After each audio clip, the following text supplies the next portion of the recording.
একটা নেকির এত দাম, এত দাম, এত দাম, এত দাম। আল্লাহ বলবে বান্দারে দুনিয়াতে তো মাতব্বরি কম করছত না, নেতাগিরি কম করছত না, আমি আল্লাহ রাইতে দিনে 24 ঘন্টা দিছিলাম, আমি আল্লাহকে সময় দিলি না, মন গড়া জিন্দেগি চালাইছস, ঘন্টার পর ঘন্টা আইপিএল এ খরচ করছস, ঘন্টার পর ঘন্টা বিশ্বকাপে খরচ করছস, সব সেক্টরে সময় দিলি, ব্যবসাতে সময় দিলি, চাকরিতে সময় দিলি, বাচ্চা কাচ্চারে সময় দিলি, স্ত্রীরে সময় দিলি, বাবা মারে সময় দিলি, বন্ধু বান্ধবরে সময় দিলি, সময় দিলি না শুধু আমি আল্লাহর বেলা।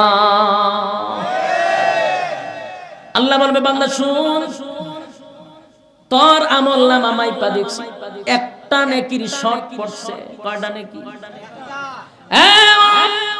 একটা নেকি শর্ট পড়ছে গো। একটা নেকি লইয়া যদি আমি আল্লাহর সামনে আসতে পারো, জান্নাত দিয়া দিব। আর একটা নেকি যদি তোর কম থাকে, আমি মালিক তোরে জাহান্নামে দিব। বলে আমার চিৎকার দিয়া বলে মালিক,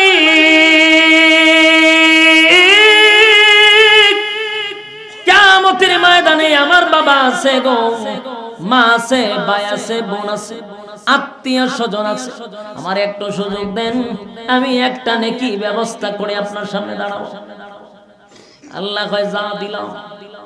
বান্দা হাসরের মাঠে ঘুরবে, বন্ধুদের সঙ্গে সাক্ষাৎ হবে, যাদের সঙ্গে ফ্রি ফায়ার খেলছিল, বন্ধুদের সঙ্গে সাক্ষাৎ হবে, যাদের সঙ্গে কফির আড্ডা করছিল, বন্ধু বান্ধবের সঙ্গে সাক্ষাৎ করবে, যাদেরকে নিয়ে ব্লগ বানাইছিল, তাদের কাছে নেকি খুঁজবে, তারা দূর দূর করে তারাইয়া দিবে, একটা নেকি দিয়া সাহায্য করবে না। এবার যাবে আত্মীয় স্বজনের কাছে, যাদের পিছনে সময় নষ্ট করছে, আত্মীয় স্বজন তাকে একটা নেকি দিয়া সাহায্য করবে না। এবার যাবে নিজের আপন রক্তের কাছে, ভাইয়ের কাছে, বোনের কাছে। এই ভাই বোনেরা বলবে একটা নেকি দিয়া সাহায্য করার ক্ষমতা আমাদের হাতে নেই, দিবে না। এবার সবচেয়ে আপন বাবার কাছে যাবে, ডাক দিয়া বলবে বাবা গো, হাসরের মাঠটা ঘুরে ঘুরে দেখলাম কেউ দিল না, তুমি ছোটবেলা নিজে না খাইয়া আমাদেরকে খাওয়াইলা, নিজে ভালো কোনো কাপড় পরিধান করো নাই, আমাদেরকে পড়াইছো, তোমার কষ্টের টাকা দিয়া লেখাপড়া করাইছো, এত কষ্ট করছো বাবা, হাসরের মাঠে একটা নেকির অভাবে তোমার কলিজার টুকরা সন্তান চিরস্থায়ী জাহান্নামী হবে। বাবা একটা নেকি দাও। বাবা বলবে দুনিয়াতে আমি বিয়েই করছি না, সন্তান আইব কই থেকে? যুবক ভাইরা আমার, কিতাবে লেখছে বাবা তার সন্তানকে ভালো করে চিনবে, কিন্তু পরিচয় দিবে না। যদি বাবার পরিচয় দেই গো, যদি বাবার পরিচয় দেই, সন্তান তো নেকি চাইবে না, নেকি দিতে পারবো না। সন্তান দৌড়ায় আমার কাছে যাবে, বলুন তো দেখি মার থেকে কি আর কেউ আপন আছে? মার কাছে গিয়ে বলবেন মা গো একটা নেকি দেন, কিয়ামতের ময়দানে বড় মুসিবতে পড়ে গেছি গো মা, তুমি না একটা মশার কামড় বরদাস্ত করতে পারো না, আজকে তোমার সন্তান জাহান্নামে যাবে, মা তুমি যদি একটা নেকি দিয়া সাহায্য করো, তোমার সন্তান চিরস্থায়ী জান্নাতে যাবে। মা সন্তানকে দেখে ভালো করে চিনবে, এরপরে বলবে দুনিয়াতে আমার কোনো সন্তান ছিল না। বলুন চিনবে না এই জন্য বলছে না চিনবেই বলছে? একটা নেকি মা সন্তানকে দিবে না, তাহলে আপনাদের কাছে আমার প্রশ্ন, মার থেকে কি মাসির আদর বেশি? মা দিল না, বাবা দিল না, ভাই দিল না, বোন দিল না, ফিরে দিব? কথা হয় না? পৃথিবীর সবচেয়ে আপন মানুষগুলো আপনাকে তাড়ায়া দিবে, দিবে না।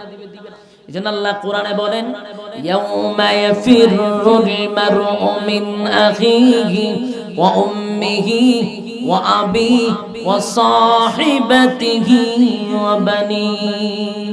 কিয়ামতের ময়দানে মা সন্তানকে অস্বীকার করবে গো,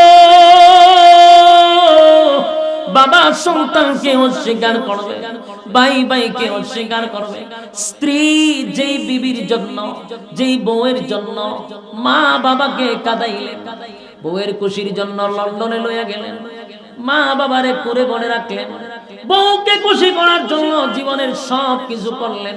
সেই বিবির কাছে একটা নেকির কাছে গেলে বলবে, দুনিয়াতে আমার বিয়ে শাদী হয়েছে না, জামাই বউ করতে গেল।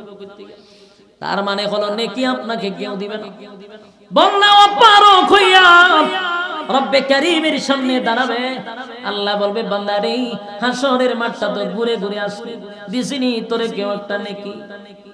বান্দা চেহারা নিচের দিকে তাকাইয়া বলবে, মালিক হাসরের মাঠটা ঘুরলাম, কেউ আমার একটা নেকি দিল না। আল্লাহ বলে, বান্দা আমি জানি হাসরের মাঠে কেউ কাউরে নেকি দিয়া সাহায্য করবে না। তারপরে তোরে কেন পাঠাইলাম জানোস? কারণ আমি তোরে 60টা বছর হায়াত দিয়েছিলাম, তোরে ফুজি দিয়া দুনিয়াতে পাঠাইছিলাম। এই ফুজি তুই আমি আল্লাহর পিছনে ব্যয় করস না। তুই মার পিছনে খরচ করছ, বাবার পিছনে, দাদার পিছনে, ভাইয়ের পিছনে, বন্ধুর পিছনে, বউয়ের পিছনে, তুই তো তাদের পিছনে পুঁজি ব্যয় করলি, ব্যবসা করে সময় নষ্ট করলি, চাকরি করে, বিপিএল দেখা, তারপরে বিশ্বকাপ দেখা, পাবজি খেলা, ফ্রি ফায়ার খেলা সময় নষ্ট করছো, ফেসবুকে অন্যের বিরুদ্ধে লেখার জন্য ব্যস্ত ছিলি, সারাদিন মানুষের দোষ তালাশ করছো, সময় তো নষ্ট করলি। আমি আল্লাহরে তো একটা সেকেন্ডের সময় দিলি না, তাই আমি আল্লাহ নিজেই তোরে হাসরের মাঠে পাঠাইলাম। যাদের খপ্পরে পড়ে আমি আল্লাহকে তুই ভুলে গেছস, আজকে তাদের কাছে পাঠাইছি, দেখ তোরে একটা নেকি দিয়া কি সাহায্য করছে না। মালিক নেকি তো দিল না। তখন আল্লাহ বলে, বান্দারে একটা নেকির অভাবে তুই পড়ছস, তুই যে বরনি গুনাহাটি মোল্লা বাড়ির মাহফিলে বৈশা কোরআনের কথাগুলি মনোযোগ দিয়ে শুনছি, প্রতিটা আয়াতে 10টা করে নেকি, প্রতিটা অক্ষরে তোদের আমলনামায় জমা রাখছিল। আজকে সেই আমল দিয়া সেই নেকিটা পূরণ করে আমি তোরে চিরস্থায়ী জান্নাত দান করলাম। এই জবাব ভাই বলুন তো দেখি, কর্মসূচি 2 নাম্বার কি করা? নেক আমল করা। জোরে কোন কি করা?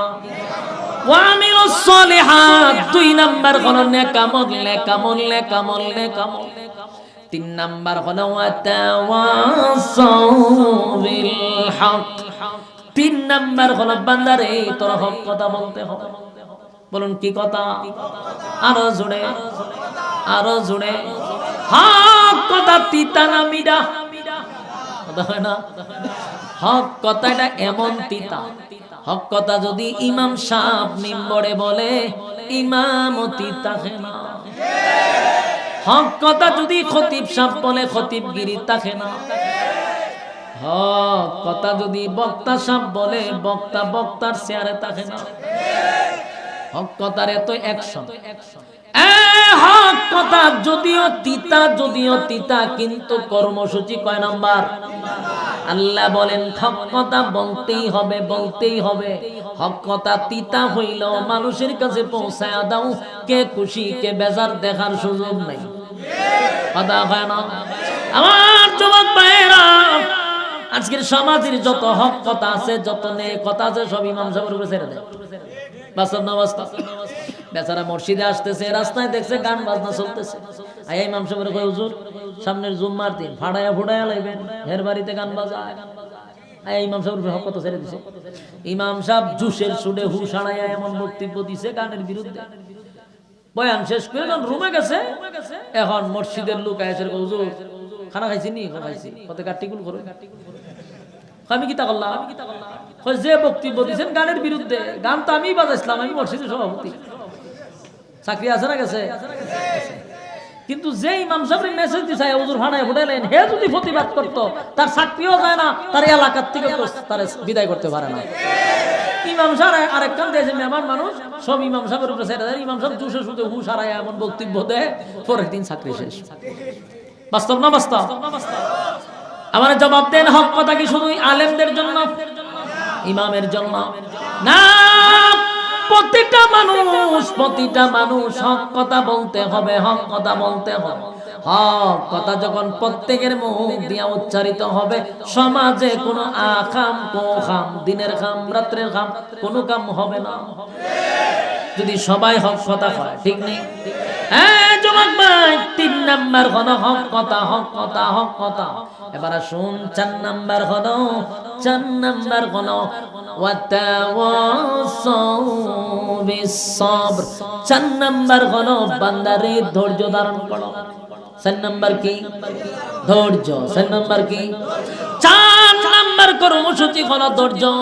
বান্দা তুমি যদি ধৈর্য ধারণ করো, ধৈর্যটা সবার শেষে রাখছে, কারণ ধৈর্য যদি আপনার থাকে তাহলে আপনি ঈমান রাখতে পারবেন, ধৈর্য যদি থাকে আপনি নেক আমল করতে পারবেন, ধৈর্য যদি থাকে হক কথা বলতে পারবেন।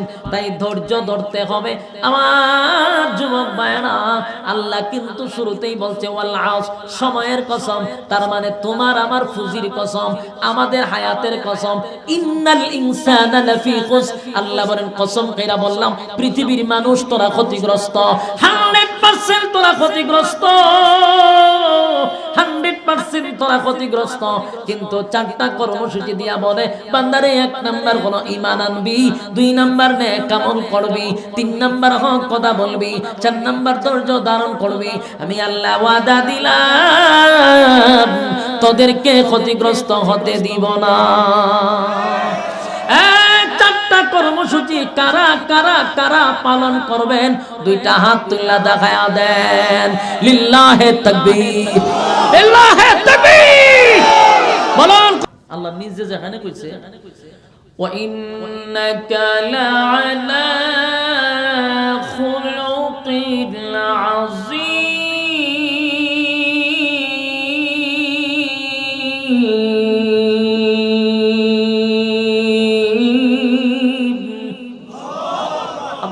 আজিম চরিত্র। এই চরিত্র পাওয়ার পরেও মানুষ সমালোচনা করছে। শেষে কি রাসূলকে অপবাদ দিল? যে আব্দুল্লাহর পুত্র মুহাম্মদ ক্ষতিগ্রস্ত হয়ে গেছে। আসিরি নাউজুবিল্লাহ থাকলে হয়েন। তারা শেষে বলল কি? আল্লাহর রাসূল ক্ষতিগ্রস্ত হয়ে গেছে। এই অপবাদ যখন দিছে, আল্লাহ রাব্বুল আলামিন তাদের এই অপবাদের দাঁত ভাঙ্গা জবাব দেওয়ার জন্য আমার তেলাওয়াতকৃত কমপ্লিট সূরা সূরা আসর আল্লাহ নাজিল করছেন। তাহলে নাজিলের কারণটা তো আমরা বুঝতে পারছি।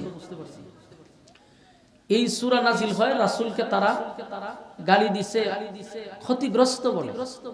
আর আল্লাহ বলেন এই সূরা আমি নাজিল করছি কে ক্ষতিগ্রস্ত আর কে লাভবান।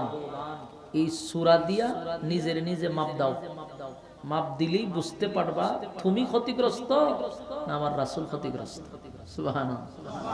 ১৫০০ বছর আগে রাসূলের ব্যাপারে নাজিল হয়েছে, কিন্তু কোরআনের একটা মুজিজা কি জানেন? কোরআন তার বিশেষ প্রেক্ষাপটে নাজিল হয়, কিন্তু হুকুম থাকে কিয়ামত পর্যন্ত।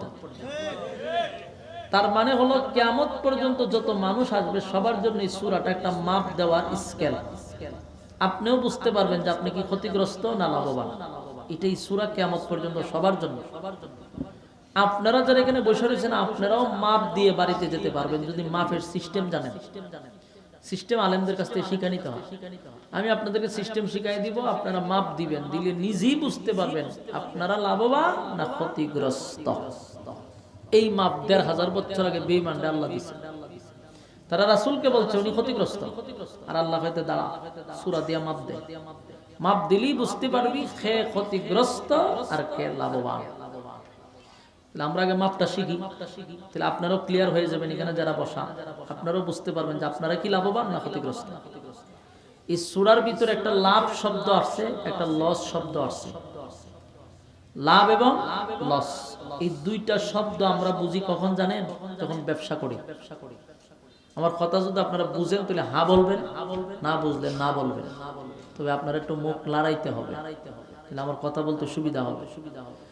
বলুন লাভ আর লস আমরা কখন বুঝি? হ্যাঁ, ব্যবসার ক্ষেত্রে। ব্যবসার ক্ষেত্রে আমরা লাভ লস বুঝি। দুনিয়াটাও একটা ব্যবসার জায়গা। দুনিয়াটা কিসের জায়গা? ব্যবসার জায়গা। আল্লাহ বলেন দুনিয়াটা বানাইছে একটা মার্কেট, আর আমরাও বানাইছে ব্যবসা করার জন্য। তো ব্যবসা করতে গেলে বলুন তো দেখি সর্বপ্রথম কি লাগে? পুঁজি লাগে। হ্যাঁ, এটা কইতেই হবে। সর্বপ্রথম ব্যবসা করতে লাগে একটা পুঁজি। পুঁজি হলো মানে মূলধন। পুঁজি যদি আমার ঠিক থাকে তাহলে যা আসবে এটার কি হয়? লাভ।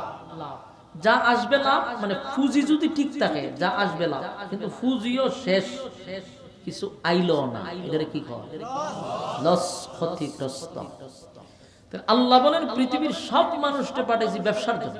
পৃথিবী বানাইছি মার্কেট, আমাদেরকে বানাইছি ব্যবসার জন্য। তো ব্যবসা করতে যেহেতু সর্বপ্রথম পুঁজি লাগে, আল্লাহ প্রত্যেকটা মানুষকে একটা পুঁজি দিয়া পাঠাইছে।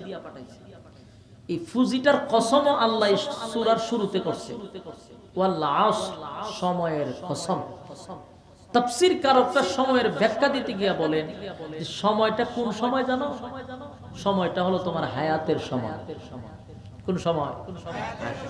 তাহলে মানুষ ব্যবসা করতে আসছে দুনিয়া, আল্লাহ পুঁজি দিছে। পুঁজিটার নাম কি? হায়াত। পুঁজির নাম কি? হায়াত হলো আমাদের পুঁজি। এখন ব্যবসা করব পুঁজি দিয়া, এটা হলো আমাদের হায়াত। হায়াত দিয়া ব্যবসা করব। তাহলে মুনাফা কি? নেক আমল। বলেন মুনাফা কি? নেক আমল হইলো আমাদের মুনাফা। পুঁজি হইলো হায়াত, আর লাভ হইলো নেক আমল। এই জায়গাটা একটু মনোযোগ দিয়ে শুনেন, সামনের আলোচনা একবারে পানির মতো সহজ হবে, ভূমিকাটা মনোযোগ দিয়ে শুনেন। তাহলে আমরা পুঁজি পাইলাম হায়াত, লাভ যেটা অংশ আমরা বুঝতেছি এটা মুনাফা, নেক আমল। আচ্ছা, এখন আপনাদের কাছে আমি একটা মাফের সিস্টেম শিখাই।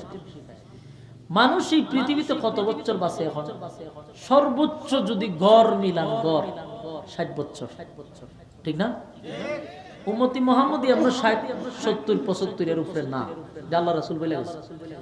তাহলে গড়ে আমরা যদি 60 বছর ধরি, মনে করেন আমরা 60 বছর বাঁচব, তাহলে এখানে যাদের বয়স 30, আমাদের বয়স যাদের 30 আছে এখন বর্তমানে, তাহলে আমরা আর বাঁচবো কয় বছর? 30 বছর। মানে 60 যদি আমরা হায়াত পাই, 30 তো শেষ, আর থাকবো কয় বছর? 30 বছর। এখন এই 30 বছরতে আমার জীবন থেকে চলে গেল, এটা গেল পুঁজি। 30 বছর কি গেছে? পুঁজি গেছে। বলুন 30 বছর কি গেছে? পুঁজি গেছে। তাহলে 30 বছর যে পুঁজি চলে গেল, এখন হিসাব মিলা 30 বছরের পুঁজি দিয়ে আপনি নেক আমল মানে মুনাফা কতটুকু জমাইছেন?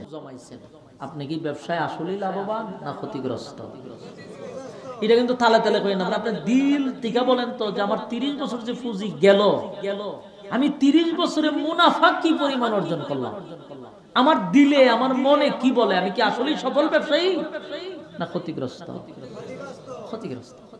একটা মানুষও এই কথা বলতে পারবে না যে আমি দুনিয়ার ব্যবসায় লাভবান, জীবন পুঁজির ব্যবসায় লাভবান। এই কথা কি কারো বলার সাহস আছে? কারণ যেই হিসাব মিলাইবে দেখবে যে না, পুঁজি শেষ, মুনাফা কম। বলুন পুঁজি শেষ, মুনাফা। যত বড় আল্লাহর ওলি হোক, যত বড় বুজুর্গই হোক, দিন শেষে হিসাব মিলাই দেয় ক্ষতিগ্রস্ত।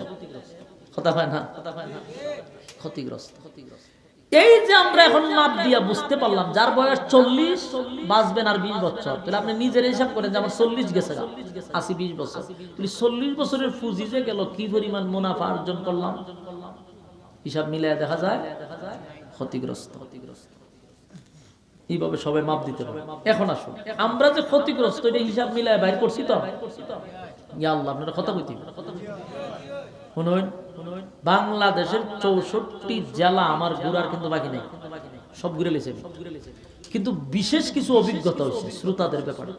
যেমন আমরা ময়মনসিংহ যাই, পাবনা যাই, দিনাজপুর, রাজশাহী, বগুড়া, মাগুরা, এগুলাত গেলে পরে শ্রোতাদের বসা থাকে, আমরা কোন রকম একটা খবর জিয়ারত করি। মানে মুর্দা সামনে থাকলে কি ওয়াজ হয় না, জিয়ারত হয়। আমরা মনে করেন যে শ্রোতারেরা একটা জিয়ারত করি, কারণ যতই কই হ্যাঁ কম না কম কোনো লাভ হয় না। পাবনার মানুষের কাতকুতানি দিলে 3 দিন পরে হাসি দেয়, আরো মারাত্মক। কিন্তু সিলেট কিন্তু শাহজালালের দেশ। তর্জন গর্জন বাংলাদেশে শুরু হয়েছে সিলেট থেকে। আপনার কাছে আয়া যদি আমার ময়মনসিংহ আর পাবনার মতো ঠেলাইতে হয়, এর থেকে লজ্জা আসেনি। এজন্য আমরা সিলেটবাসী, আমিও সিলেট বিভাগের মানুষ, ফালায় দেওয়ার কোনো সুযোগ নেই আমার, কারণ আমিও কিন্তু সিলেট বিভাগে। তো সুতরাং সিলেটের একটা ঐতিহ্য আছে, এটা হইল তর্জন গর্জন। আল্লাহু আকবারের ধ্বনি কিন্তু সিলেট থেকে শুরু হয়েছে। আপনারা ওই হেদের মতো অবস্থা কইরেন না যে গুতাইতে গুতাইতে মোনাজাত পর্যন্ত নেওয়ান লাগবে এমন বাপ ধরেন না। আল্লাহর রাস্তায় একটু হানা কইরেন। সম্মানিত শুধু মনোযোগ দেন। তাহলে আমরা নিজেরা নিজেরা হিসাব মিলাইয়া দেখছি ব্যবসায় লাভ না লস? ক্ষতিগ্রস্ত। এখন আসুন সূরার শুরুতে আল্লাহ কি বলে শুনেন, ওয়াল্লাহ আসর, সময়ের কসম। সময়ের, এই সূরার শুরুতে আছে একটা কসম, সূরার ভিতর আছে 4টা কর্মসূচি। বলুন কসম কয়টা? আরো জুড়ে সবাই মিলে কর্মসূচি, কসম, কর্মসূচি, কসম। একটা কর্মসূচি 4টা। আল্লাহ কোরআনে বহু জায়গায় কসম করছে, এখানেও কসম করছে। কসমটা করলেন কেন? কসম করছেন আমাদের খাসলতের কারণে, আমরা কথা গুরুত্ব দেই না, এই জন্য আল্লাহ কসম কাইরা বলছেন ওয়াল আসর, সময়ের কসম। কসম করার পরে যেই কথাটা বলছি এটা কত গুরুত্ব বলুন, গুরুত্ব আছে কিনা? কসম করার পরে যে কথাটা বলবে এটা হলো সবচেয়ে গুরুত্বপূর্ণ। তাহলে এখন আসুন আল্লাহ কি বলে। কসম করছে, এরপরে বলে ইন্নাল ইনসানা লাফি খুসর। আল্লাহ বলেন নিশ্চয়ই মানুষ ক্ষতিগ্রস্ত। দেখেন আগের হিসাব মিলান। আগে আমরা নিজেরা নিজেরা কিন্তু হিসাব মিলাইছি, মিলাই আমরা দেখছি ক্ষতিগ্রস্ত। বলুন হিসাব মিলাই কি দেখছি? ক্ষতিগ্রস্ত। কিন্তু এখন আল্লাহ কি কয়? আল্লাহ হয় ক্ষতি, আমার কথা কয় না। আল্লাহ কিন্তু কসম কইরা বলছে তোরা ক্ষতিগ্রস্ত। আর আমরা আগে হিসাব মিলাইছি আমরা ক্ষতিগ্রস্ত, আর আল্লাহ বলে ক্ষতিগ্রস্ত। তাহলে বাঁচার আর সুযোগ আছে? হ্যাঁ, এতক্ষণে লাইনে আসছে। আল্লাহ কসম করছে, মালিকের কথার এমনি দাম, আবার করছে কসম, আবার কসম কইরা বলে তোরা ক্ষতিগ্রস্ত। তার মানে আমরা যে 100% ক্ষতিগ্রস্ত, এর মধ্যে কোনো সন্দেহ নাই। ক্ষতিগ্রস্ত হইলে পরিণামটা কি, এটাকে কইয়া দেওয়া লাগবে না? সবার জানা আছে, সবার জানা আছে। ক্ষতিগ্রস্ত মানে আমরা ধ্বংস, জাহান্নাম অনিবার্য, ঠিক কি না? কিন্তু এই সূরার ভিতরে 4টা কর্মসূচি আছে। কয়টা কর্মসূচি? আল্লাহর মায়া দয়া বেশি। আল্লাহর মায়া দয়া বেশি হওয়ার কারণে ক্ষতিগ্রস্ত বলছে, এরপরে আবার 4টা কর্মসূচি দিছে। তার মানে হলো আমরা যে ক্ষতিগ্রস্ত হয়ে গেছি, ক্ষতিগ্রস্ত হয়ে গেছি এটা আল্লাহ ভালোই জানে, কিন্তু আমাদেরকে বাঁচাইতে চায়। আল্লাহ আমাদেরকে বাঁচাইতে চায়। এই জন্য আল্লাহ বলছেন 4টা কর্মসূচি দিছি, যদি পালন করতে পারো ক্ষতিগ্রস্ত হতে দিব না। কত গুরুত্বপূর্ণ কথা। ক্ষতিগ্রস্ত 100%, কিন্তু মায়া আর দয়া বান্দার প্রতি আল্লাহর বেশি। সুযোগ দিছে, দেখ 4টা কর্মসূচি যদি পালন করতে পারস তা আমি তোরে ক্ষতিগ্রস্ত হতে দিব না। তার মানে এটা পুরাটাই আমাদের প্রতি আল্লাহর দয়া আর মায়া। সুবহান। তাহলে আজকের মূল আলোচ্য বিষয় 4টা কর্মসূচির উপরে। বলুন কয়টা কর্মসূচির উপরে? 4টা কর্মসূচির উপরে আলোচনা। যদি 4 কর্মসূচি মাইনা বাড়িতে যেতে পারি, তাহলে মাহফিল কমিটি ওয়াজ করায়ও সার্থক, আপনারা ওয়াজ শুনলেও সার্থক, আমি ওয়াজ কইলেও সার্থক। তবে মূল হলো 4টা কর্মসূচি। আসুন আমরা একে একে 4টা কর্মসূচি বইলা আমি ওয়াজ শেষ। 1 নাম্বার, ইল্লাল্লাযীনা আমানু। 1 নাম্বার কর্মসূচি হলো ঈমান। বলেন 1 নাম্বার কর্মসূচি কি? 1 নাম্বার কর্মসূচি হলো ঈমান। ঈমান আনবো কার উপরে? 1 নাম্বার কর্মসূচি হলো ঈমান আনবো আল্লাহর উপরে। 1 নাম্বার আল্লাহ বলেন ইল্লাল্লাযীনা আমানু, ঈমান আনো আমি আল্লাহর উপর। যুবক ভাইরা, মুরব্বী বাবারা, দিলের কান লাগায়া শুনেন। প্রতিটা কথা যদি মনোযোগ দিয়া শুনেন তাহলে বুঝতে সুবিধা। এখানে একটা বিষয় হলো ইল্লাল্লাযীনা আমানু, ঈমান আনো আমি আল্লাহর উপর। এখন প্রশ্ন হলো 1 নাম্বার কর্মসূচি তো হলো ঈমান।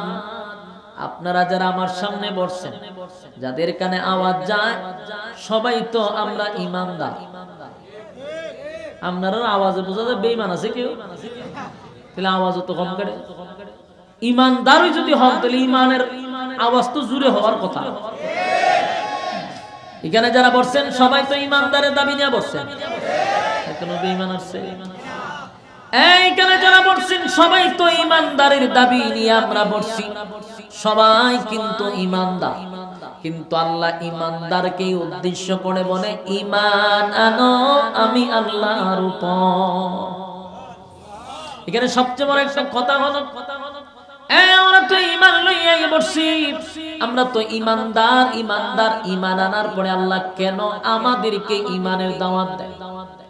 কোরআনে দেখবেন বহু আয়াত আছে ইয়া আইয়ুহাল্লাযীনা আমানু শব্দ দ্বারা, সবগুলা আয়াতের মধ্যে আল্লাহ বলেন হে ঈমানদারেরা, ইয়া আইয়ুহাল্লাযীনা আমানু তাকুল্লাহা হাক্কা তুকাতি, হে ঈমানদারেরা আমি আল্লাহকে ভয় করো। বলুন তো দেখি ঈমানদারেরাই তো আল্লাহকে ভয় করে, কোন বেঈমান কি করে? তার আল্লাহ বেঈমানকে বলে না, বলে ঈমানদারকে। ঈমানদারকে বলে ঈমান আনো, ঈমানদারকেই বলে আমি আল্লাহকে ভয় পাও, ভয় করার মতো ভয় করো। আবার আল্লাহ বলেন ইয়া আইয়ুহাল্লাযীনা আমানু কু আনফুসাকুম ওয়া আহলিকুম নারা। এখানে আল্লাহ বলেন হে ঈমানদারেরা জাহান্নামের আগুন থেকে নিজে বাঁচো, অপরকে বাঁচাও, আহালকে বাঁচাও। এখানেও দেখলাম ঈমানদারকে আল্লাহ জাহান্নামের আগুন থেকে বাঁচার কথা বলে, ঈমানদারকে ঈমানের ওয়াজ করে, ঈমানদারকে ভয় পাওয়ার কথা বলে।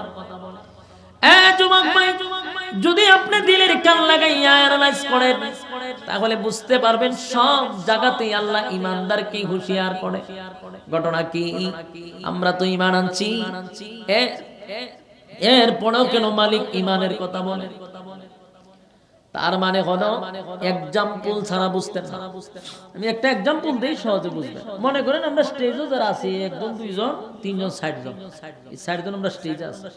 মনে করেন আমার মোবাইলটা হারায় গেছে। হারানোর কারণে আমি বলতেছি 60 জনকে উদ্দেশ্য করে যে 60 জন লোক আমার মোবাইলটা দেন। তখন এরা চিন্তা করবো যে আমরা হুজুরের এত কাছাকাছি, এত সম্পর্কের মাঝখানে হুজুর খালি আমরারই কম, ফ্রেন্ডলো এত মানুষ থাকতে, সাইডে ফেটে মানুষ থাকতে হেরারে দি দোষে না, খালি আমরারই দি হয় মোবাইল চোর। তাই আমি কতক্ষণ পরে মনে মনে বললাম যে মোবাইলটা আমার দিয়া দেন। তো এদের প্রশ্ন থাকতে পারে এত মানুষ থাকতে আমাদেরকে কেন বলে? খালি কি আমরাই আসছি? কিন্তু এখানে বুঝতে হবে যিনি বলতেছে, মানে আমি যে বলতেছি বারবার যে মোবাইলটা স্টেজের মানুষই নিছে দিয়া দেন, তার মানে আমার যিনি বক্তব্য দিতেছে উনি আসলেই জানে যে এখানেই খামটা করছে স্টেজে। আমার কথা মনে বুঝেন নাই?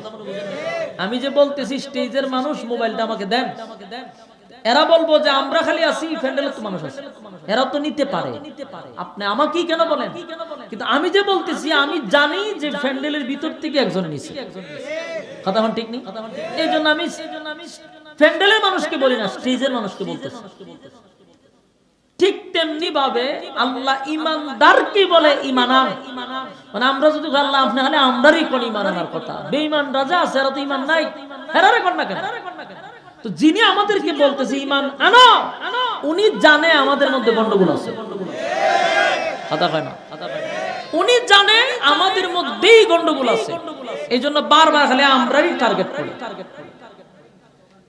এই জন্য আল্লাহ ঈমানদারকে বলে ঈমান আনো, তার মানে আমাদের মধ্যে গন্ডগোল আছে। আছে না নাই? গন্ডগোল আছে 100%। বিশ্ববিখ্যাত সুদখোর যিনি, মানে বিশ্ববিখ্যাত সুদখোর আমরা যারা জানি দিল ডক্টর ইউনূস, উনি নোবেল পুরস্কার পাইছে সুদের জন্য। এই লোকটাকে যদি আপনি জিজ্ঞাসা করেন যে আপনি কি, এক বাক্যে বলবে যে আমি ঈমানদার। বলুন কি বলবে? তবে আমি ঈমানদার। কথা কি বুঝতেছেন? সবচেয়ে বড় দর্শনকারী, 100 দর্শন করার পরে যে সেঞ্চুরি করলো, তারপরে মিষ্টি বিতরণ করছে, তারও যদি জিজ্ঞাসা করেন আপনি কে, আমি ঈমানদার, সে কি বলবে? যে মানুষ খুন করে, গুম করে, হত্যা করে, এই লোকটাকেও জিজ্ঞাসা করবেন, সেও বলবে আমি ঈমানদার। এমনও লোক আছে যে বছরে মাত্র 2 বার নামাজ পড়ে, 2 ঈদে, সারা বছর আল্লাহর বান্দা কোনো নামাজ নাই। এই লোকটাকে আপনি জিজ্ঞাসা করেন, সেও বলবে আমি কি? ঈমানদার। আবার যেই ব্যক্তি পাঁচ ওয়াক্ত নামাজও পড়ে, তাহাজ্জুদও পড়ে, আল্লাহর হুকুম রাসূলের তরিকা মানে, হেরে জিগাবেন হেও কবি ইমানদার। তাহলে ইমানদার সবার দাবি, ইমানের দাবি, কিন্তু আসলে কি সবাই ইমানদার? কথা হয় না, সবাই কি ইমানদার? কিন্তু দাবি করি ইমানের দাবি। আল্লাহ বলেন ইয়া আইয়ুহাল্লাযীনা আমানু, হে ঈমানদারেরা, কু আনফুসাকুম ওয়া আহলিকুম নারা, এই ঈমানদার জাহান্নামের আগুন থেকে বাঁচো, তোমার পরিবারকে বাঁচাও। এখানে কিন্তু আল্লাহ ঈমানদার কি বলছে? আল্লাহ বলেন ইল্লাল্লাযীনা আমানু, ঈমান আনো আমি আল্লাহর উপর। সব জায়গায় ঈমানদারকে আল্লাহ টার্গেট করে। ঘটনা কি? ঘটনা হলো স্পষ্ট আমাদের মধ্যে গন্ডগোল আছে। এই ঈমানদারের দাবি করি গো, কিন্তু আল্লাহর নবী বলছেন সকাল বেলা মানুষ ঈমানটা লইয়া ঘর থেকে বাহির হবে, বিকাল বেলা এই মানুষটা বেঈমান হইয়া ঘরে ফিরবে। এটা কোন জামানা? 2024 সাল। বলেন কোন জামানা? ইয়া আল্লাহ, আপনারা আওয়াজ দেন, আওয়াজ দেন। আপনারা কাছে ওয়াজ করেন, বড় বিরক্ত। কথা কইনা করে বলুন, এটা কোন জামানা? এটা ফরে টরে না, এটা এখন চলতেছে এই জামানা। এখন ঘর থেকে মানুষ ঈমান লইয়া বাইর, বিকালে বেঈমান হইয়া ঘরে ফিরে। খবরুদ্দিনের প্রমাণ দেন। প্রমাণ হইলো বর্তমান ইলেকশনের দিকে তাকাইলে আপনি প্রমাণ পেয়ে যাবেন। সারাদিন শ্বাস তুলে বসে থাকে, তো লাঙ্গল মার্কা গিয়া যে গায় কিরে কি খবর, সিদ্ধান্ত হইছে না। লাঙ্গলে বুট চায় পাবলিকের কাছে, পাবলিকে কয় সিদ্ধান্ত হইছে না। লাঙ্গলে কয় আর চা খাওয়া, খাওয়াইছে চা। চা খাওয়ানোর পরে যে বুট কারে দিবি, চা দিয়ে আপনি খাওয়াইছেন, বুট তো আপনি কি দেওয়া লাগে। লাঙ্গল মার্কা খুশি নেবে যা, সালামালকে দিয়ে গেছে। কিছুক্ষণ পরে এই লাঙ্গল মার্কা তো গেছে, কিন্তু এই পাবলিক উঠে নাই, বসে রয়েছে। কিছুক্ষণ পরে আনারস মার্কাইছে, আয়া কয় বুট খারে দিবেন, এরা সিদ্ধান্ত হইছে না। আগে কিন্তু লাঙ্গল দিয়ে দিছে, আনারসে কি খাওয়া সিদ্ধান্ত। আনারসে কয় দুধ চা খাওয়া, খাওয়াইছে ইচ্ছা মতো দুধ চা। খাওয়ানোর পরে বুট কারে দিবি, বুট তো আপনারই দেওয়ান লাগে। আনারস মার্কা খুব খুশি, সালামালকে দিয়ে গেছে। কিছুক্ষণ পরে টাক মার্কাইছে, মাহিয়া মাহির টাক মার্কা। আয়া সালামালকে দিয়া জিগায় বুটটা খারে দিবা, আফা হনে সিদ্ধান্ত হইছে না। তা আফায় হয়তো সবাই রং চা দুধ চা খাওয়াইছে, আমি তো এটা খাওয়াইতো না, কফি খাওয়াই। জনমের খাওয়ানি খাওয়াইছে কফি। জিগাইতে বুটটা খারে দিবেন, ইয়া আল্লাহ আপনি যদি কফি খাওয়াইছে, ওই বুট আপনারই দেওয়া লাগে। আচ্ছা শুনছেন বুট কয়টা দিল, কয়জন দিল? এর ইমান আছে না গেছে? তে তো সোহাইল লালে ইমানদার হয়ে বেরিয়েছিল, বিকালে যে গরম হয়েছে এটা বেঈমান হইয়া। বাস্তব না বাস্তব? এটা কয় সাল? 24 সাল। রাসূলের ভবিষ্যৎবাণী 24 সাল। কথা বুঝতেছেন? আল্লাহর হাবিব বলেন মানুষ সকাল বেলা ঈমান লইয়া ঘর থেকে বাহির হবে, বিকাল বেলা বেঈমান হইয়া ঘরে ফিরবে। তার মানে এটা 24 সাল। আর আল্লাহ বারবার শুধু ঈমানদারকে ঈমানের বয়ান করে। ঈমানদারকে বলে ঈমানদার ঈমান আনো, আমি আল্লাহর উপরে ঈমান আনো, ঈমান আনো। ঈমানের এত দাম, ঈমানের এত দাম, ঈমানের এত দাম। এই যুবক ভাই, সব কিছু দিয়া দিতে রাজি, কিন্তু ঈমানদার ঈমান দিতে রাজি না। কারণ ঈমানের এত মূল্য। কোন মানুষ যদি গুনাহ করে, মানুষ যদি গুনাহ করে, পাহাড় পরিমাণ গুনাহ করে, সাগর পরিমাণ যদি গুনাহ করে, কিন্তু একটা সময় গুনাহগার গুনার উপরে লজ্জিত হয়ে যায়। গুনাহ করতে করতে একটা সময় নিজের মধ্যে একটা অনুতপ্ত আসে। মানুষ গুনার পরে নিজে নিজে ছোট মনে করে, আর বলতে থাকে মালিক আমার মতো গুনাহগার তোমার জমিনে কেউ নাই। আল্লাহ আমি যেদিকে তাকাই শুধু দেখি আমার মতো গুনাহগার কেউ নাই। মালিক तमाम जिंदगीर गुनार उपरे आमी लज्जित हये गेलाम। যদি বান্দাটা নজুলের রহমতের সময়, যদি গভীর রজনীতে মানুষ যেই সময় তার স্ত্রী পুত্র লইয়া ঘুমায়া যায়, ডালে ডালে পাখিগুলা ঘুমায়া যায় গো, সেই সময় ঠান্ডা পানি যেই পানিতে এখন ধরা যায় না, এত ঠান্ডা পানি দিয়া ওযু করিয়া নুজুলে রহমতের সময় বান্দা যদি মালিকের দরবারে বলতে থাকে, মালিক গুনাহ করেছি, অন্যায় করে ফেলেছি, নিজের মাথায় তো নিজে কুড়াল মারছি গো, তামাম জিন্দেগির গুনার উপরে আমি লজ্জিত, আল্লাহ আমার গুনার উপরে আমি অনুতপ্ত, লজ্জিত হয়ে গেল। আল্লাহ আমার যে গুনাহ, এই গুনাহ যদি আমার মা বাবা জানতো, সন্তান বলে স্বীকার করত না। গুনাহ যদি আমার স্ত্রী জানতো, স্বামী বলে স্বীকার করত না। গুনাহ যদি সন্তানরা জানে, আবু বলে ডাক দিবে না। গুনাহ জানলে সমাজের মানুষ আমারে সমাজে তুলবে না। সেই গুনার ব্যাপারে একমাত্র মালিক আপনি জানেন। এরপরেও 3 বেলা আমারে খাওয়াইতেছে। আল্লাহ আপনি আমার ইজ্জত দিতেছেন, সম্মান দিতেছেন। আল্লাহ আমার গুনার ব্যাপারে আপনি মালিক ছাড়া পৃথিবীর কেউ জানে না গো মালিক। এরপর আপনি রহমান নামের গুণে আমারে মায়া করেন, মহব্বত করেন। বান্দা যদি চোখের পানিগুলো ছেড়ে দিয়া কাঁদে, আল্লাহ বলেন আমার রহমতের মধ্যে বান্দার চোখের পানি জুস তুলে দেয়। আল্লাহ বলেন ফেরেশতারা, আমার বান্দা কেন কাঁদে রে? ফেরেশতারা বলবে আল্লাহ জাহান্নামের ভয়ে আপনার বান্দা কাঁদে। আল্লাহ রিপিট জিগায়, আমার বান্দা কি জাহান্নাম দেখছে? না মালিক, জাহান্নাম দেখে না,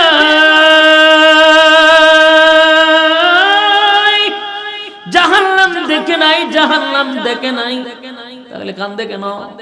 বলে আল্লাহ জাহান্নামের বয়ান শুনছে, জাহান্নামের প্রতি তার ভয় ঢুকছে, এই জন্য আপনার সামনে কান্দে। আল্লাহ জান্নাতের আশায় কান্দে। এই ফেরেশতারা শুন, আমার বান্দা কি জান্নাত দেখছে রে? না মালিক, জান্নাত তো দেখে না। তাহলে জান্নাতের আশা করে কেন? আল্লাহ তারা মাহফিলে উলামায়ে কেরামদের জবান থেকে শুনছে। এবার বান্দা যখন বিনাইয়া বিনাইয়া মালিকের দরবারে কাঁদে রে, চোখের পানিগুলো ছেড়ে দিয়া, আল্লাহ তখন বলে ফেরেশতারা শুন, আমার বান্দা জাহান্নাম দেখলো না, আমার বান্দা জান্নাত দেখলো না। এরপর বান্দা জাহান্নামের ভয়ে কাঁদে, জান্নাতের আশায় কাঁদে। ওয়াদা দিলাম বান্দার চোখের পানি বরদাস্ত করতে পারি না, আমি বান্দার জীবনের সব গুনাহ মাফ করে বান্দার আমি মহব্বতের বান্দা বানায়া দিলাম। কিন্তু শর্ত হলো থাকতে হবে ঈমান।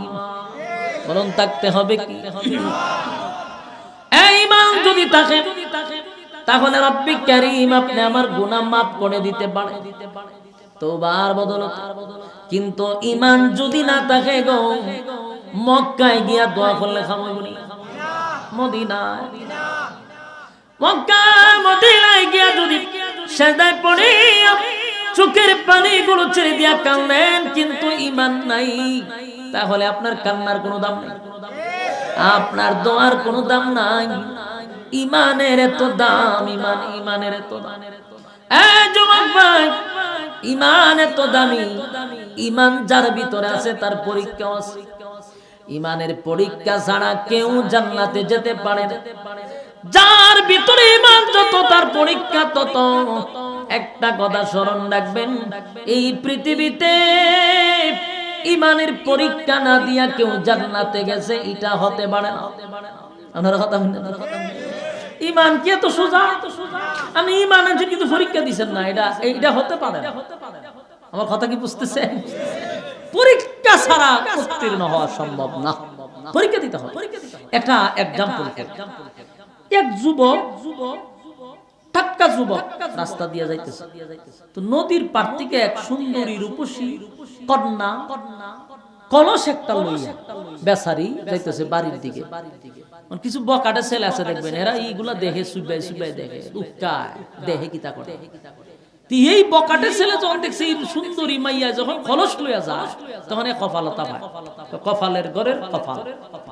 কপালের করে কপাল কেড়ে ফেলো, কপালের করে কপালি কলসিটা যদি আমি হইতাম তাও তো বালা আছে। ওর কথাটা বুঝছেন, এটা কিন্তু এক্সাম্পল দিতাম। তখন কপালতা পায় কেন? কপালের করে কপাল কলসিটা যদি হইতাম তো এই মাইয়ার কুলো উঠতে পারতাম। আমার কপাল কত খারাপ। মনে করেন কলসের জবান আল্লাহ তুলে দিছে, এটা কিন্তু কিতাব না, এটা বুঝে ফেললে হইতেছে। মনে করেন কলসের জবান খুললেই গেল, তো কলস কি বলবে আপনাকে? কলস বলবে, এই আহাম্মক, তুই আফসোস করতেছ যে আমি কলস কেন এই মাইয়ার কুলে উঠলাম। দেখি এমনি উঠে গেছি, পরীক্ষা ছাড়া বহু পরীক্ষায় আমি পাস হইয়া এই কুলে উঠছি। এটা কি একদিনে সম্ভব? একদিনে সম্ভব না। বহু পরীক্ষা উত্তীর্ণ হইয়া আমি কুলে উঠছি, এমনে না। কেমনে? বলে কেমনে হইলে শোনো। প্রথম আমি ছিলাম জমিতে, আমারে কুদাল দিয়ে খাইতে আনছেন না তুই এক জায়গায় 3-4 দিন কেন ফালায় রাখছে।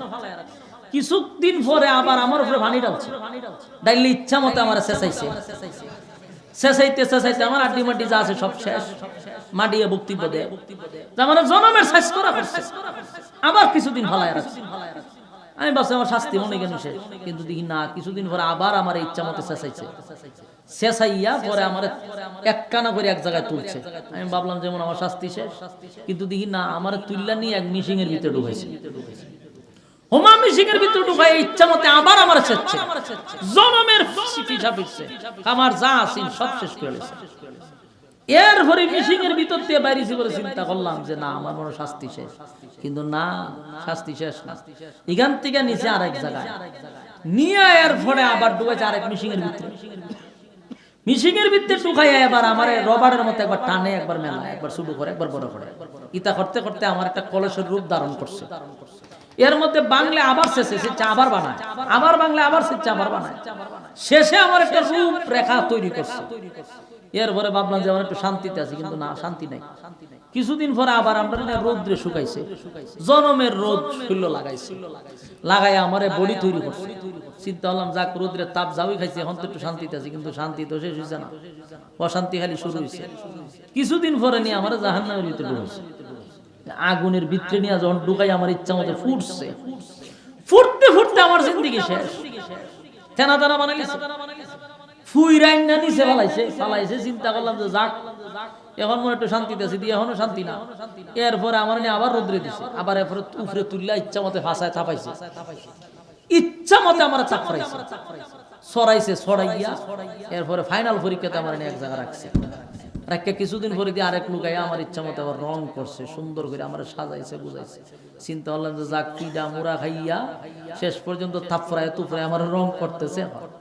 রং টং কইরা ওমা হন দিয়ে আমার গাড়ি তুলে বাজার লয়ে গেছে, বাজারও নিয়ে যে বিক্রি করছে। এই বিক্রি খলস আয়া এই মহিলার বাড়িতে আইছে, আর এই মহিলাই খলস লয়ে গেছে পুকুরে গিয়া পানি আইনা আমার কুলে লইছে। বলুন তো দেখি, কলস কি অত সহজেই মাইয়ার কুলে উঠছে না? বহু পরীক্ষা দিয়ে, কথা হয় না, জীবনে বহু ত্যাগ সহ্য করছে। আপনি আমিও জান্নাতে যাইতে গেলে এমনি এমনি সম্ভব না, বহু পরীক্ষা দিয়া জান্নাতে ঢুকতে হবে। আমরা যদি এমনি মনে করি যে তসবিহ টিপা ফাগরি মাথাত লাগাইয়া আর সুবহানাল্লাহ পয়রা 5 ওয়াক্ত নামাজ পড়ে জান্নাতে যাবো, এটাও ভুল। পরীক্ষা আছে, কথা হয় না? কি আছে? এই যুবক ভাই, যার ভিতরে ঈমান আছে তার পরীক্ষা আছে, পরীক্ষা আছে, পরীক্ষা দিতে হবে। পরীক্ষা ছাড়া কোন মানুষ জান্নাতে যেতে পারবে না। সাহাবীরা পরীক্ষা দিছেন, কথা হয় না?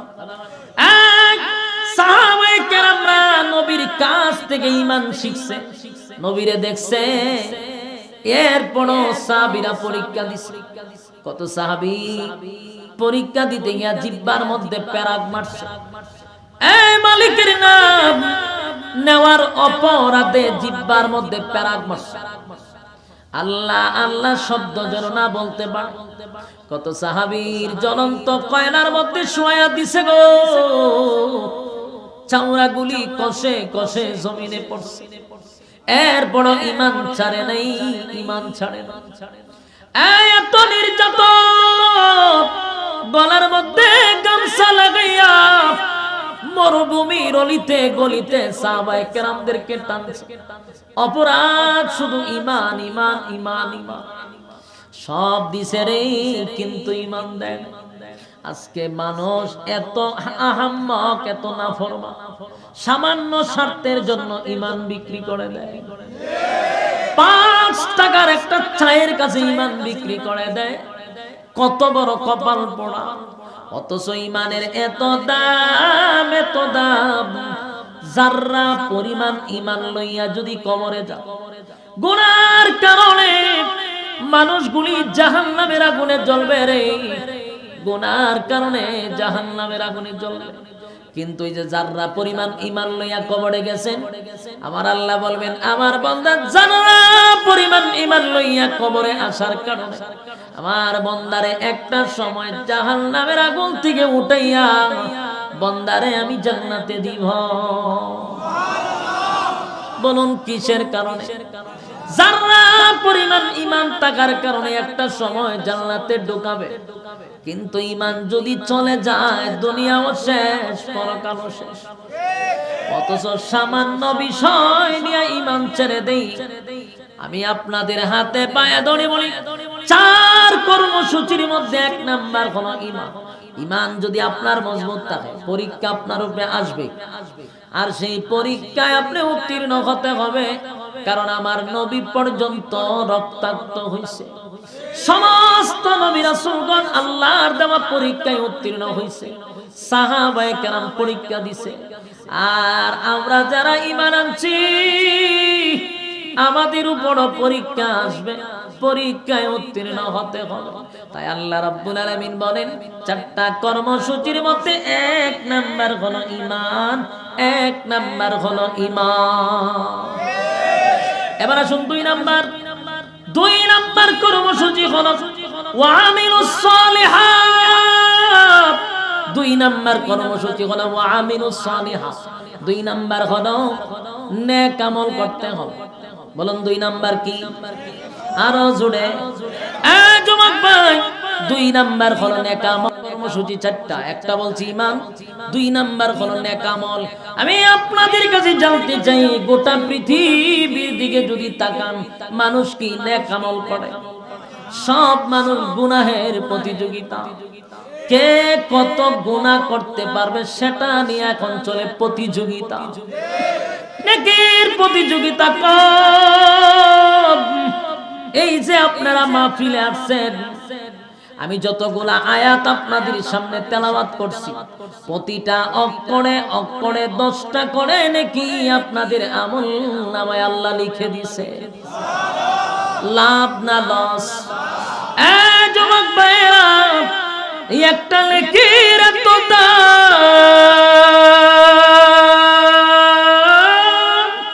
এত দাম, এত দাম, এত দাম, এত দাম। একটা নেকি আমরা মনে করছি মাহফিল আসলে না হয় 10টা নেকি পাবো। এই 10টা নেকি দিয়ে আমি কি করব? যুবক ভাই, হাসরের মাঠে একটা নেকি তো আপনারা কেউ দিবে না। নেকি ভাইবে কথা হয় না। নেকির বড় দাম। 2 নাম্বার হলো ওয়ামিলুস সালিহাত। 2 নাম্বার হলো নেক আমল। একটা নেকি আপনাকে হাসরের মাঠে মাও দিবে না, একটা নেকি বাবাও দিবে না, একটা নেকি আপনার নিজের স্ত্রীও দিবে না। কিয়ামতের ময়দানে একটা নেকির এত দাম, এত দাম, এত দাম, এত দাম। আল্লাহ বলবে বান্দারে, দুনিয়াতে তো মাতব্বরি কম করছত না, নেতাগিরি কম করছত না। আমি আল্লাহ রাইতে দিনে 24 ঘন্টা দিছিলাম, আমি আল্লাহকে সময় দিলি না। মন গড়া জিন্দেগি চালাইছস, ঘন্টার পর ঘন্টা IPL এ খরচ করছস, ঘন্টার পর ঘন্টা বিশ্বকাপে খরচ করছস। সব সেক্টরে সময় দিলি, ব্যবসাতে সময় দিলি, চাকরিতে সময় দিলি, বাচ্চা কাচ্চারে সময় দিলি, স্ত্রীরে সময় দিলি, বাবা মারে সময় দিলি, বন্ধু বান্ধবরে সময় দিলি। সময় দিলি না শুধু আমি আল্লাহর বেলা। আল্লাহ বলবে বান্দা শুন, তোর আমল নামা মাইপা দেখছি, একটা নেকির শর্ট পড়ছে। কয়টা নেকি?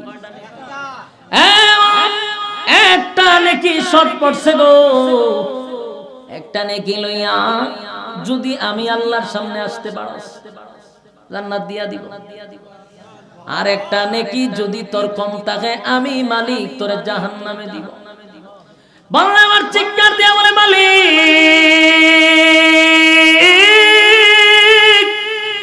কিয়ামতের ময়দানে আমার বাবা আছে গো, মা আছে, ভাই আছে, বোন আছে, আত্মীয় স্বজন আছে, আমার একটু সুযোগ দেন, আমি একটা নেকি ব্যবস্থা করে আপনার সামনে দাঁড়াবো।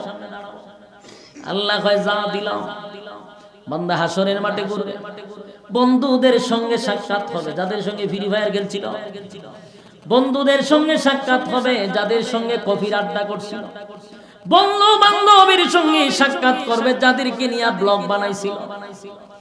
তাদের কাছে নেকি খুঁজবে, তারা দূর দূর করে তারাইয়া দিবে, একটা নেকি দিয়া সাহায্য করবে না। এবার যাবে আত্মীয় স্বজনের কাছে, যাদের পিছনে সময় নষ্ট করছে, আত্মীয় স্বজন তাকে একটা নেকি দিয়া সাহায্য করবে না। এবার যাবে নিজের আপন রক্তের কাছে, ভাইয়ের কাছে, বোনের কাছে। এই ভাই বোনেরা বলবে একটা নেকি দিয়া সাহায্য করার ক্ষমতা আমাদের হাতে নেই, দিবে না। এবার সবচেয়ে আপন বাবার কাছে যাবে, ডাক দিয়া বলবে বাবা গো, হাসরের মাঠটা ঘুরে ঘুরে দেখলাম কেউ দিল না, তুমি ছোটবেলা নিজে না খাইয়া আমাদেরকে খাওয়াইলা, নিজে ভালো কোনো কাপড় পরিধান করো নাই, আমাদেরকে পড়াইছো, তোমার কষ্টের টাকা দিয়া লেখাপড়া করাইছো, এত কষ্ট করছো বাবা, হাসরের মাঠে একটা নেকির অভাবে তোমার কলিজার টুকরা সন্তান চিরস্থায়ী জাহান্নামী হবে। বাবা একটা নেকি দাও। বাবা বলবে দুনিয়াতে আমি বিয়েই করছি না, সন্তান আইব কই থেকে? যুবক ভাইরা আমার, কিতাবে লেখছে বাবা তার সন্তানকে ভালো করে চিনবে, কিন্তু পরিচয় দিবে না। যদি বাবার পরিচয় দেয় গো, যদি বাবার পরিচয় দেই, সন্তান তো নেকি চাইবে না, নেকি দিতে পারবো না। সন্তান দৌড়ায় আমার কাছে যাবে, বলুন তো দেখি মার থেকে কে আর কেউ আপন আছে? মার কাছে গিয়ে বলবেন মা গো একটা নেকি দেন, কিয়ামতের ময়দানে বড় মুসিবতে পড়ে গেছি গো মা, তুমি না একটা মশার কামড় বরদাস্ত করতে পারো না, আজকে তোমার সন্তান জাহান্নামে যাবে, মা তুমি যদি একটা নেকি দিয়া সাহায্য করো, তোমার সন্তান চিরস্থায়ী জান্নাতে যাবে। মা সন্তানকে দেখে ভালো করে চিনবে, এরপরে বলবে দুনিয়াতে আমার কোনো সন্তান ছিল না। বলুন চিনবে না এই জন্য বলছে না চিনবেই বলছে? একটা নেকি মা সন্তানকে দিবে না, তাহলে আপনাদের কাছে আমার প্রশ্ন, মার থেকে কি মাসির আদর বেশি? মা দিল না, বাবা দিল না, ভাই দিল না, বোন দিল না, ফিরে দিব? কথা হয় না? পৃথিবীর সবচেয়ে আপন মানুষগুলো আপনাকে তাড়ায়া দিবে, দিবে না। এজন্য আল্লাহ কোরআনে বলেন ইয়াউমা ইয়াফিরুল মারউ মিন আখিহি ওয়া উম্মিহি ওয়া আবিহি ওয়া সাহিবাতিহি ওয়া বানিহি। কিয়ামতের ময়দানে মা সন্তানকে অস্বীকার করবে গো, বাবা সন্তানকে অস্বীকার করবে, ভাই ভাইকে অস্বীকার করবে। স্ত্রী যেই বিবির জন্য, যেই বউয়ের জন্য মা বাবাকে কাঁদাইলেন, বউয়ের খুশির জন্য লন্ডনে লইয়া গেলেন, মা বাবারে করে বলে রাখলেন, বউকে খুশি করার জন্য জীবনের সব কিছু করলেন, সেই বিবির কাছে একটা নেকির কাছে গেলে বলবে দুনিয়াতে আমার বিয়া শাদী হইছে না, জামাই বউ করতে গেল। তার মানে হলো নেকি আপনাকে কেউ দিবে না। বন্যা অপারক হইয়া রব্বে কারীমের সামনে দাঁড়াবে, আল্লাহ বলবে বান্দা রে হাসরের মাঠটা তো ঘুরে ঘুরে আসলি, দিছিনি তোরে কেউ একটা নেকি? বান্দা চেহারা নিচের দিকে তাকাইয়া বলবে মালিক হাসরের মাঠটা ঘুরলাম, কেউ আমারে একটা নেকি দিল না। আল্লাহ বলে বান্দা আমি জানি হাসরের মাঠে কেউ কাউরে নেকি দিয়া সাহায্য করবে না, তারপরও তোরে কেন পাঠাইলাম জানোস? কারণ আমি তোরে 60টা বছর হায়াত দিয়েছিলাম, তোরে ফুজি দিয়া দুনিয়াতে পাঠাইছিলাম, এই ফুজি তুই আমি আল্লাহর পিছনে ব্যয় করস, তুই মার পিছনে খরচ করছ, বাবার পিছনে, দাদার পিছনে, ভাইয়ের পিছনে, বন্ধুর পিছনে, বউয়ের পিছনে, তুই তো তাদের পিছনে পুঁজি ব্যয় করলি, ব্যবসা করে সময় নষ্ট করলি, চাকরি করে, বিপিএল দেখা, তারপরে বিশ্বকাপ দেখা, পাবজি খেলা, ফ্রি ফায়ার খেলা, সময় নষ্ট করছ। ফেসবুকে অন্যের বিরুদ্ধে লেখার জন্য ব্যস্ত ছিলি, সারাদিন মানুষের দোষ তালাশ করছ, সময় তো নষ্ট করলি। আমি আল্লাহরে তো একটা সেকেন্ডের সময় দিলি না, তাই আমি আল্লাহ নিজেই তোরে হাসরের মাঠে পাঠাইলাম। যাদের খপ্পরে পড়ে আমি আল্লাহকে তুই ভুলে গেছস, আজকে তাদের কাছে পাঠাইছি, দেখ তোরে একটা নেকি দিয়া কি সাহায্য করছে না, মালিক নেকি তো দিল না। তখন আল্লাহ বলে, বান্দারে একটা নেকির অভাবে তুই পড়ছস, তুই যে বরণি কোনাহাটি মোল্লা বাড়ির মাহফিলে বৈশা কোরআনের কথাগুলি মনোযোগ দিয়ে শুনছি, প্রতিটা আয়াতে 10টা করে নেকি, প্রতিটা অক্ষরে তোদের আমলনামায় জমা রাখছিল। আজকে সেই আমল দিয়া সেই নেকিটা পূরণ করে আমি তোরে চিরস্থায়ী জান্নাত দান করলাম। বলুন তো দেখি, কর্মসূচি 2 নাম্বার কি করা? নেক আমল করা। জোরে কোন কি করা? ওয়ামিলুস সলিহাত। 2 নাম্বার হলো নেক আমল, নেক আমল, নেক আমল, নেক আমল। 3 নাম্বার হলো ওয়াতাওয়াসাউ বিল হক। 3 নাম্বার হলো বান্দারে তোর হক কথা বলতে হবে। বলুন কি কথা? আরো জোরে, আরো জোরে। হক কথা তিতা না মিডা? কথা হয় না? হক কথাটা এমন তিতা, হক কথা যদি ইমাম সাহেব মিম্বরে বলে ইমামতি থাকে না। হক কথা যদি খতিব সাহেব বলে খতিবগিরি থাকে না। হক কথা যদি বক্তা সাহেব বলে বক্তা বক্তার চেয়ারে থাকে না। হক কথার এত অ্যাকশন। হক কথা যদিও তিতা কিন্তু কর্মসূচি কয় নাম্বার? আল্লাহ বলেন হক কথা বলতেই হবে, বলতেই হবে। হক কথা তিতা হইলেও মানুষের কাছে পৌঁছায় দাও, কে খুশি কে বেজার দেখার সুযোগ নাই। কথা হয় না? আমার যুবক ভাইয়েরা, আজকের সমাজের যত হক কথা আছে, যত নেক কথা আছে, সব ইমাম সাহেবের উপরে ছেড়ে দেয়। বাস্তব না বাস্তব? বেচারা মসজিদে আসতেছে, রাস্তায় দেখছে গান বাজনা চলতেছে, আয় ইমাম সাহেবের কয় হুজুর সামনের জুম্মার দিন ফাড়ায়া ফুড়ায়া লাইবেন, হের বাড়িতে গান বাজায়। আয় ইমাম সাহেবের হক কথা ছেড়ে দিছে। ইমাম সাহেব জুসের সুডে হুশ হারায়া এমন বক্তব্য দিছে গানের বিরুদ্ধে। বয়ান শেষ করে যখন রুমে গেছে, এখন মসজিদের লোক আয়েছে, হুজুর খানা খাইছি নি? খাইছি। কত কাটিকুল করে আমি কি তা করলাম? যে বক্তব্য দিচ্ছেন গানের বিরুদ্ধে, গান তো আমি বাজাইছিলাম, আমি মসজিদের সভাপতি, চাকরি আছে না গেছে? কিন্তু যে ইমাম সাহেবের মেসেজ দিছে হুজুর ফাড়ায় ফুটাইলেন, হে যদি প্রতিবাদ করতো, তার চাকরিও যায় না, তার এলাকার থেকে তার বিদায় করতে পারে না। ইমাম সাহেব আরেক কান দিয়েছে মেহমান মানুষ, সব ইমাম সাহেবের উপরে ছেড়ে দেয়। ইমাম সাহেব জুসে সুদে হুশ হারায় এমন বক্তব্য দেয়, পরের দিন চাকরি শেষ। বাস্তব না বাস্তব? আমার জবাব দেন, হক কথা কি শুধু আলেমদের জন্য, ইমামের জন্য না? প্রতিটা মানুষ হক কথা বলতে হবে, হক কথা বলতে হবে। হক কথা যখন প্রত্যেকের মুখ দিয়া উচ্চারিত হবে, সমাজে কোনো আকাম কোখাম, দিনের কাম রাত্রের কাম কোনো কাম হবে না, যদি সবাই হক কথা হয়। ঠিক নেই? হ্যাঁ যুবক ভাই, 3 নাম্বার হলো হক কথা, হক কথা, হক কথা। এবার শুন 4 নাম্বার হলো ওয়াতাওয়াসাউ বিস-সাবর। 4 নাম্বার হলো বান্দারে ধৈর্য ধারণ করো। 4 নাম্বার কি? ধৈর্য। 4 নাম্বার কি? 4 নাম্বার কর্মসূচি হলো ধৈর্য। বান্দা তুমি যদি ধৈর্য ধারণ করো, ধৈর্যটা সবার শেষে রাখছে, কারণ ধৈর্য যদি আপনার থাকে তাহলে আপনি ঈমান রাখতে পারবেন, ধৈর্য যদি থাকে আপনি নেক আমল করতে পারবেন, ধৈর্য যদি থাকে হক কথা বলতে পারবেন। তাই ধৈর্য ধরতে হবে। আমার যুবক ভাইরা, আল্লাহ কিন্তু শুরুতেই বলছে ওয়াল আসর, সময়ের কসম, তার মানে তোমার আমার ফুজির কসম, আমাদের হায়াতের কসম। ইন্নাল ইনসানা লাফি খুসর, আল্লাহ আল্লাহ বলেন কসম কইরা বললাম পৃথিবীর মানুষ তোরা ক্ষতিগ্রস্ত 100% তোরা ক্ষতিগ্রস্ত 100% তোরা ক্ষতিগ্রস্ত কিন্তু চারটা কর্মসূচি দিয়া বলে বান্দারে 1 নাম্বার হলো ঈমান আনবি 2 নাম্বার নেক আমল করবি 3 নাম্বার হক কথা বলবি 4 নাম্বার ধৈর্য ধারণ করবি আমি আল্লাহ ওয়াদা দিলাম তোদেরকে ক্ষতিগ্রস্ত হতে দিব না